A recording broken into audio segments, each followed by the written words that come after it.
大家好，今次呢個影片咧會係中四嘅第二次考試溫習卷嘅第8頁第10題，直線 L1 同 L2咧分別同 X 軸咧就相交於 A 同 B 點。而家知道咧 L1 同 L2咧亦都會相交嘅，就喺 C 點。跟住咧我哋要揾 C 點嘅坐標。咁因為咧我哋揾兩條直線嘅交點啦，咁所以其實咧我哋就會解聯立方程咧係將 L1 同 L2咧揾翻佢哋嘅交點咧，就解聯立方程揾翻 x 同 y 出嚟啦。所以 part A 做嘅嘢，將 L1、L2 咁我再列一次出嚟啦。你會留意到咧，佢哋嘅 y 咧一個係減 y，一個係加 y。咁如果我將 L1 加 L2嘅話，咁我哋就會將個 y 咧可以互相抵消，呢度咧係做緊加減消元法。咁右手邊兩個都係零啦，咁加埋都係零，咁所以我哋會得到咧 2x 減4會等於0啦，咁所以 x 咧就會等於2啦。咁所以咧個交點 C 嘅 x 坐標咧就會係2啦。然之後 y 坐標咧，我哋就將個 x 等於2咧就代翻落去第一式或者第二式度。咁喺呢度咧就冇乜所謂啦。咁我就將佢咧就會代落去第一式 L1 嗰度啦。咁我哋就會2減 y 加6等於0啦。咁所以 y 咧就會係8。咁所以我哋知道咧 C 點嘅坐標就會係 x 坐標係2啦， y 坐標係8。咁呢個係 part A。咁跟住咧就做 part B 啦。part B 咧就叫我哋證明咧 L3 嘅方程。L3 嘅直線咧係會通過 A 點嘅。咁 A 點係咩嚟嘅咧？我哋睇翻上面 A 點咧，其實就應該係 L1 同埋 X 軸嘅交點嚟嘅。咁所以咧，跟住 part B 嘅第一部分咧，我哋會先計 L1 同 X 軸嘅交點啦。計同 X 軸嘅交點嘅時候咧，我哋就會將個 y 代做0咯。咁將個 y 代做0嘅時候，其實就好快會見到咧 L1 個 x 咧就會係-6。咁所以咧，其實 L1 同 x 軸嘅交點，即係個 A 點咧，就會係-60。咁寫翻出嚟啦。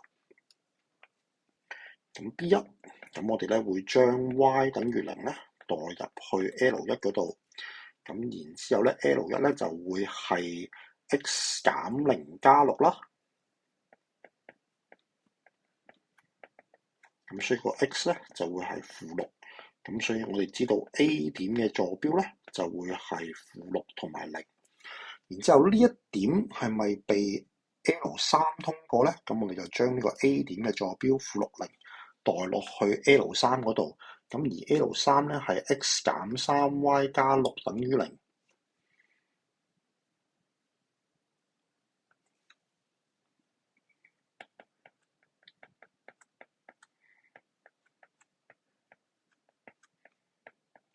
咁咧代入去嘅時候咧，我哋會做證明題啦。咁所以我哋會用左方同右方，將左方咧就-6減3乘0加6，咁計出嚟咧就應該真係0嚟嘅。而右方咧就係條式嘅等於0啦，咁所以都係0啦。咁因為左方同右方一樣咧，咁我哋就得到 L3 咧係通過 A 點嘅。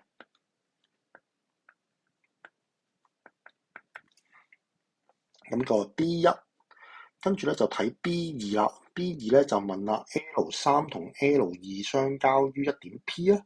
跟住我哋揾 P 嘅坐標，咁所以咧其實同 part A 做嘅嘢咧係一樣啦。我哋咧就要將 L2 同 L3 咧去解聯立方程啦。咁所以咧 L2 x 加 y 減10等於0。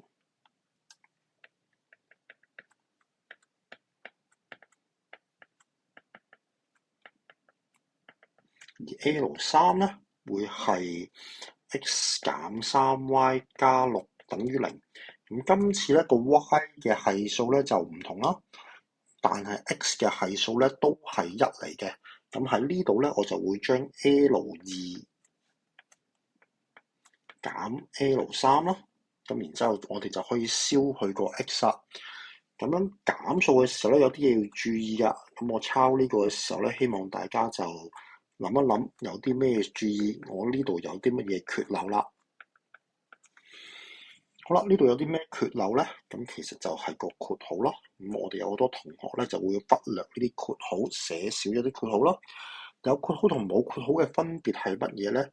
咁就係呢個減號，我哋要拆括號嘅時候咧，就應該係減 x 加3y同減6等於0。咁如果你冇寫括號嘅，就係減3y 加6啦。咁再計落去咧，就會做錯咯。咁所以咧，跟住我哋會將個 x 消去，得到4y 減10減6咧，就減16等於0。咁好快就會睇到咧個 y 係4啊。睇到 y 係4之後，我哋就將個 y 係4咧代翻落去 L2嗰度，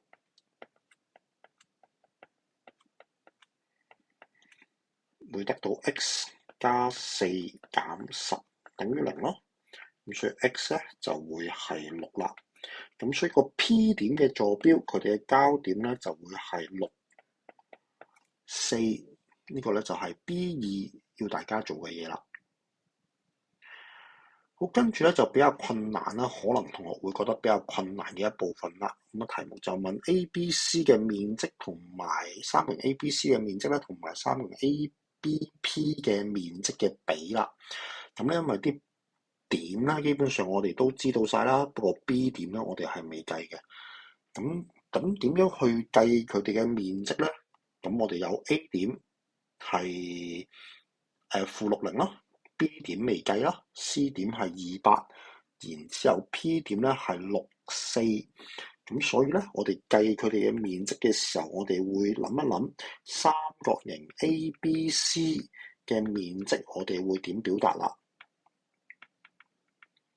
咁應該咧就會係 AB 嘅長度做底啦，然之後再乘翻 C 點嘅Y 坐標。點解咧？因為畫翻個圖睇一睇嘅時候咧，咁因為 A 點同 B 點咧都喺 X 軸上面嘅，而 C 點咧就升高咗咧係82，sorry 調轉咗係28。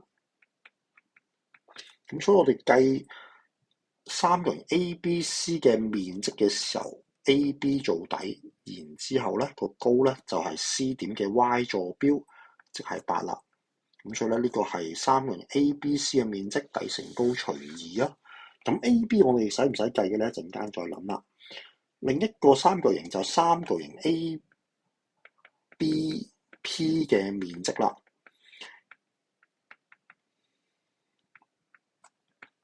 咁咧同樣地都畫一畫個三角形，咁個底咧都會係 AB。然之後咧個 P 點嘅 Y 坐標其實係4嚟嘅。咁所以三角形 ABP 嘅面積咧，我哋就會用 AB 做底，然之後個高咧就會係 P 點嘅 Y 坐標，其實就係4，然之後咧除翻2，咁所以三角形 ABP 嘅面積咧，我哋可以咁樣表達啦。題目咧就問呢兩個三角形嘅面積嘅比例。咁 A、B 使唔使計咧？其實就唔使啦。A、B 嘅長度我哋就唔使計啦，因為咧我哋計比例嘅時候就會將呢兩個三角嘅面積寫成一個份數，或者我呢度簡化咗先啦。其實就係 4個 AB 啦，呢個咧就係2個 AB 啦。咁所以我哋計面積比嘅時候咧，就會係三角形 ABC 嘅面積喺分子，三角形 ABP 嘅面積咧，我哋寫喺分母。咁嘅話咧，其實我哋就會有得到4個 AB 比2個 AB。咁 AB 嘅長度咧，其實真係唔使計出嚟啦，因為咧你會見到我哋計比例嘅時候咧，AB 嘅長度咧，我哋就會約減啦，就冇咗 AB 啦。咁啊4同2都會約減啦。咁呢個咧係2:1啦。好，睇翻題目，咁佢嘅要求咧就應該係 A、B、C 行先嘅。咁所以咧，所求嘅面積比咧就會係2:1啦。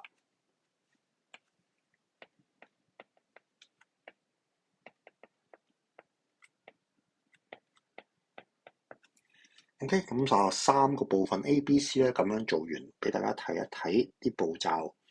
呢個係 Part A，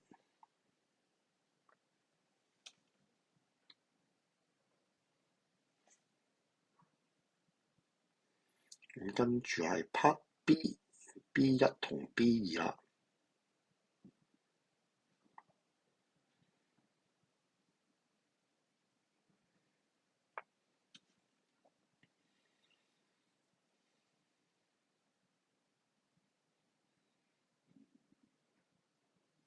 最尾咧係 Part C。